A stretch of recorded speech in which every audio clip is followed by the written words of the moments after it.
Кыргызстанда мектеп окуучуларынын ортосунда болуучу предметтик олимпиадалар бир нече этаптар менен өтөт.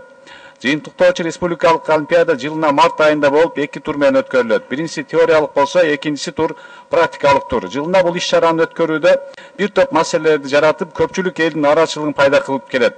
Жылына айрым предметтердин сынагы түнгө чейин созулуп, бир топ ыңгайсыздыктар жаратат жана текшерүү комиссиясындагыларга ишенбейчиликтер жаратып келет. Былтыркы жылы бир ошол предметтик олимпиаданын боюнча комиссиянын төрайымы өзүнүн тууганына берип коюп, көп нараачылыктар пайда болду эле. Бул маселелерди чечүү жана заманбап технологияны колдонуу максатында Ош шаардык билим берүү башкармалыгы предметтик олимпиаданы компьютер менен электрондук негизде өткөрүп келет. Олимпиаданын электрондук ыкма менен өтүүсү таза адилеттүү өткөрүүгө жардам берип, окуучулардын билимин так адилеттүү баалоого шарт түзөт. Ош шаарында мектеп окуучуларынын олимпиадасы биринчи жолу Кыргызстанда болуп, электрондук болуп, 2 жылдан бери өткөрүлүп келет.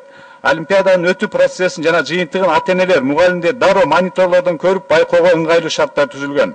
Окуучулар менен келген ата-энелер жана мугалимдер олимпиаданы жогорку деңгээлде таза, ачык жана сапаттуу уюштуруусуна ыраазычылык билдирип келет. Бул жакшы көрүнүш быйыл экинчи жолу өтүп жатканына карабастан жалпы өлкө аймагына жайылтылбай жатат. Эски система менен өткөрүлгөн олимпиадаларга ишеним да аз болот.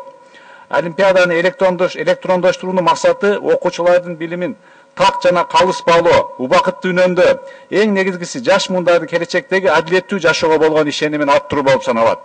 Азыр бул предметтик олимпиаданын экинчи баскычы болуп жатат. Республикалык олимпиада март айында Бишкек шаарында болуп, өлкө аймагына тандалган билимдүү жаштар балдар келет. Ош шаарында колдонгон предметтик олимпиадаларды электрондук негизде өткөрүүнү билим берүү министрлиги тез арада колго алып, республикалык деңгээлде ушуну өткөрсө жакшы болмок.